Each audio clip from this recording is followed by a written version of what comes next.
যে ব্যক্তি আগে আগে সালাম দিবে সে অহংকার থেকে মুক্ত। সালামের মধ্যে ছোট বড় নাই।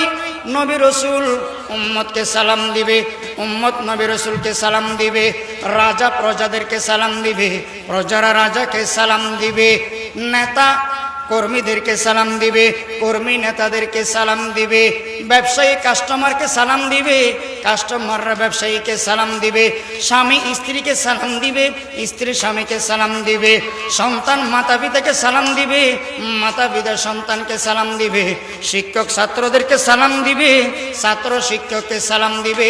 সালামের মধ্যে কোনো ছোট বড় নাই। রাস্তার মধ্যে চলার 6টা আদব আছে, তার মধ্যে একটা আদব হচ্ছে কোন মুসলমানের সাথে সাক্ষাৎ হলে সালাম দেওয়া। সালাম দেওয়া সুন্নত। দুশমনকে আপন করার বড় আমল হচ্ছে সালাম, সালাম, সালাম। বেশি বেশি সালাম দেন, সালামের অভ্যাস করেন। এক মুসলমানের প্রতি আরেক মুসলমানের 6টা হক আছে। তার মধ্যে 1 নম্বর হক হচ্ছে সালাম বিনিময় করা, সালাম দেওয়া।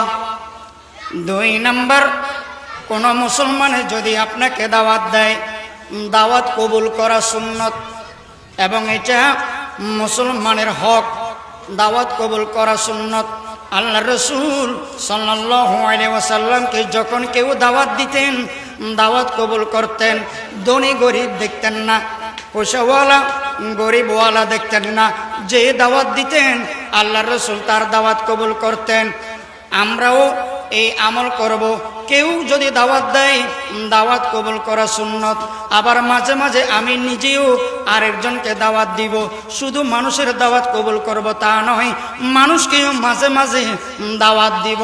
তাহলে এক মুসলমানের প্রতি আরেক মুসলমানের যে 6টা হক আছে, 1 নম্বর সালাম দেওয়া, কোনো মুসলমানের সাথে সাক্ষাৎ হলে সালাম দেওয়া।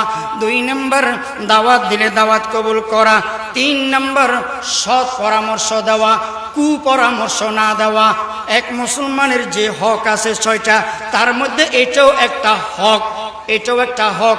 কোনো পরামর্শ যদি চায়, সুন্দর পরামর্শ দিবেন, উপকারী পরামর্শ দিবেন, সুপরামর্শ দিবেন, কুপরামর্শ দিবেন না। 4 নম্বর হক হাসির উত্তর দেওয়া। কোনো মুসলমানে হাসি দিয়ে যদি আলহামদুলিল্লাহ হাসির দোয়া পড়ে, সাথে সাথে আপনি পড়বেন ইয়ারহামুকাল্লাহ। এটাও মুসলমানের হক, ইয়ারহামুকাল্লাহ। এখানে একটা মাসালা বলে দিই, নামাজ ভঙ্গের কারণ 19টি। তার মধ্যে একটি হচ্ছে নামাজে হাসির উত্তর দেওয়া। হাসির উত্তর দেওয়া মানে কি? নামাজি হাসি দিয়ে যদি আলহামদুলিল্লাহ বলে ফেলে, তাহলে তার নামাজ ভাঙবে না, ভাঙবে না। কিন্তু আলহামদুলিল্লাহ বলার পরে তার ডানে অথবা বামে, সামনে অথবা পিছনে কোনো মুসল্লি যদি বলে ইয়ারহামুকাল্লাহ, যে ইয়ারহামুকাল্লাহ বলছে, হাসির দোয়ার উত্তর দিছে, তার নামাজ ভাঙছে। নামাজ হাসির উত্তর দেওয়া আলহামদুলিল্লাহ বলা নয়। আলহামদুলিল্লাহর জবাবে ইয়ারহামুকাল্লাহ যে বলে, তার নামাজ ভাঙবে। এক মুসলমানের প্রতি আরেক মুসলমানের যে 6টা হক আছে, তার মধ্যে 4 নম্বর হচ্ছে হাসির উত্তর দেওয়া। 5 নম্বর, কোন মুসলমান অসুস্থ হয়ে গেলে তাকে দেখতে যাওয়া সুন্নত। এটা মুসলমানের হক, এটাও মুসলমানের হক। অসুস্থ ব্যক্তি দেখতে যাবেন। কোন ইমানদার মুসলমান রোগে আক্রান্ত হয়ে গেছে, তাকে দেখতে যান। দেখতে সম্ভব না হলে তার খবর নেন, মোবাইলের মাধ্যমে তার খবর নেন। হাদিস শরীফে আছে, অসুস্থ ব্যক্তির পাশে গিয়ে আপনি যতক্ষণ পর্যন্ত তার সাথে কথা বলবেন, তাকে সুন্দর পরামর্শ দিবেন, তাকে সুস্থতার জন্য দোয়া করবেন, তাকে সুন্দর সুন্দর কথা বলবেন, সুস্থতার উৎসাহ দিবেন, প্রেরণা দিবেন, যতক্ষণ রোগীর পাশে আপনি বসে থাকবেন, জান্নাতের মধ্যে ততক্ষণ পর্যন্ত ফেরেশতারা দস্তরখানা বিছাই আপনার জন্য মেহমানদারির ব্যবস্থা করবেন। সুবহানাল্লাহ। 6 নম্বর হক, কোন মুসলমান মারা গেলে জানাজায় শরীক হওয়া। কোন মুসলমান মারা গেলে জানাজায় শরীক হবেন। কেউ যদি জানাজায় শরীক হন, 1 কিরাত পরিমাণ সওয়াব আল্লাহ তাআলা তার আমল নামায় দান করবেন। 1 কিরাত মানে এক উহুদ পাহাড় পরিমাণ সওয়াব আল্লাহ তাআলা তার অ্যাকাউন্টে দান করবেন। আর যদি দাফন পর্যন্ত থাকে, দাফন কবর দেওয়া পর্যন্ত থাকে, তাহলে 2 কিরাত অর্থাৎ 2 উহুদ পাহাড় পরিমাণ সওয়াব আল্লাহ তাআলা তার অ্যাকাউন্টে দান করবেন। আল্লাহ রাসূল সাল্লাল্লাহু আলাইহি ওয়াসাল্লাম বলেন, এক মুসলমানের প্রতি আরেক মুসলমানের যে 6টা হক আছে, প্রতিবেশীর হক আছে, আত্মীয় স্বজনের হক আছে। قال الله تعالى وآت ذا القربى حقه والمسكين وابن السبيل। প্রতিবেশীকে কর্জ সুদমুক্ত কর্জ দেওয়া, সুদমুক্ত ঋণ দেওয়া। কোন প্রতিবেশী যদি আপনার কাছে কর্জ চায়, ঋণ চায়, সুদমুক্ত কর্জ দেওয়া, ঋণ দেওয়া, এটা প্রতিবেশীর হক। বিপদে সাহায্য করা, বিপদের সময়, মুসিবতের সময়, তার অ্যাক্সিডেন্টে, তার দুর্ঘটনায় তাকে হেল্প করা, সহযোগিতা করা, এটা প্রতিবেশীর হক। এটা আত্মীয়তার আত্মীয়ের হক। এবং যাকাত দিয়ে, সদকা দিয়ে, ফিতরা দিয়ে, ফিদিয়া দিয়ে গরিব প্রতিবেশীকে, গরিব আত্মীয় স্বজনকে সহযোগিতা করা, সাহায্য করা। আর কোন প্রতিবেশী, কোন আত্মীয় স্বজন অসুস্থ হলে তাকে দেখতে যাওয়া, এটা প্রতিবেশীর হক, এটা আত্মীয়ের হক।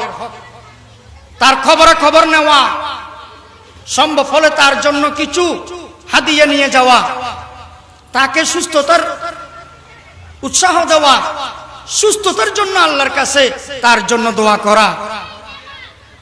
কোন প্রতিবেশী মারা গেল, কোন আত্মীয় মারা গেল, তার জানাজায় শরীক হবেন, এটা তার হক। পারলে দাফন পর্যন্ত শরীক থাকবেন, এটা প্রতিবেশীর হক, এটা আত্মীয়র হক। এবং কোন প্রতিবেশী গরিব, কোন আত্মীয় গরিব, আপনার পাশে তার ঘর, তার সামনে ভালো কিছু খাবেন না, সে খেতে পারে না, গরিব, এবং আপনার সন্তানকে বলবেন যে গরিব সন্তানদের সামনে ভালো কিছু খাবে না, তাদের মনে কষ্ট আসে। যদি খেতে হয় আড়ালে গিয়ে খাওয়াবেন সন্তানদেরকে ভালো খাবারটা। আপনিও গরিব প্রতিবেশী আত্মীয় স্বজনের সামনে ভালো কিছু খাবেন না যা সে কিনে খেতে পারে না, আড়ালে খাবেন। আর যদি তাদের সামনে খান, তাকে দিয়ে খান, তাকে কিছু দিয়ে খান, এটা প্রতিবেশীর হক, এটা তার হক। প্রতিবেশীর দুঃখে দুঃখিত হবেন, খুশি হবেন না। কোন প্রতিবেশীর ঘর পুড়ে গেছে, অসুস্থ হয়ে গেছে, অ্যাক্সিডেন্ট হয়েছে, দুর্ঘটনায় কবলিত, তার দুঃখে দুঃখিত হন, তার জন্য দোয়া করেন, তাকে সুপরামর্শ দেন, কুপরামর্শ দিবেন না। এখন আমাদের প্রতিবেশী, আমাদের কোনো আত্মীয় যদি বিপদে পড়ে, মুসিবতে পড়ে, আমরা খুশি হই, মনে মনে খুশি হই, উপরে না বললেও মনে মনে খুশি হই। এটা রাসূলের আদর্শ নয়, এটা রাসূলের সুন্নাত নয়। প্রতিবেশীর সুখে সুখী হব, দুঃখে দুঃখী হব। কোন প্রতিবেশী চাকরি পাইছে, ব্যবসায় দোকান খুলছে, মাশাআল্লাহ বলবো। পরীক্ষায় পাশ করছে, মাশাআল্লাহ বলবো, উৎসাহ দিব, প্রেরণা দিব। কষ্ট পাবো না, দুঃখিত হব না, খবরদার। এবং প্রতিবেশীর আরেকটা হক, আত্মীয় স্বজনেরও এটা হক। কি? এমন ভাবে ঘর বানাবেন, এমন ভাবে ঘর বানাবেন যাতে প্রতিবেশীর কষ্ট না হয়, তার আসা যাওয়ার মধ্যে যাতে কষ্ট না হয়। অনেকে টাকার জোরে, টাকার বলে, অর্থ বলে এমন ভাবে ঘর বানায় প্রতিবেশীর রাস্তা ব্লক করে দেয়, প্রতিবেশী আর হাঁটতে পারে না, ওয়াল পার হয়ে আসা যাওয়া করে। এরকমও আছে নজির, এরকমও হক আছে প্রতিবেশীর। আপনার জমিনের পাশে যার জমিন, আপনার জমিনটা আপনি বিক্রি করে ফেলবেন, প্রতিবেশীকে আগে বলতে হবে। কি বলবেন? যে আমার জমিনটা বিক্রি করব, আপনার জমিন তো আমার পাশে, প্রতিবেশী। আপনি নিলে নেন, এটা সুফা, এটা মাসালা। আপনি যদি নেন নিয়ে ফেলেন, আর আপনি নিতে না পারলে আমি অন্য জায়গায় বিক্রি করে ফেলবো। মোট কথা প্রতিবেশীকে বলতে হবে, নিতে পারুক আর না পারুক, এটা প্রতিবেশীর হক। গাড়িতে উঠছেন, একজন দাঁড়াই আছে অনেকক্ষণ, আপনি বসে আছেন সিটে, যিনি দাঁড়াই আছেন উনি কিছুক্ষণের জন্য আপনার প্রতিবেশী। যদি সম্ভব হয়, যদি পারেন, ওনাকে একটু বসতে দেন, আপনি একটু দাঁড়ান। উনিও ক্ষণস্থায়ী কিছুক্ষণের জন্য আপনার প্রতিবেশী। এবং কথার মাধ্যমে, কাজের মাধ্যমে, আচার আচরণের মাধ্যমে প্রতিবেশীকে কষ্ট দিবেন না, আত্মীয় স্বজনকে কষ্ট দিবেন না। এক সাহাবী আল্লাহ রসুলের দরবারে এসে বললেন, ইয়া রাসূলুল্লাহ, অমুক মহিলা বড় দানবীর, দানশীল, নেককার, দিনদার, পরহেজগার। আল্লাহ রসুল সাল্লাল্লাহু আলাইহি ওয়াসাল্লাম বলেন, হিয়া ফিন্নার, ওই মহিলা জাহান্নামে যাবে। কেন?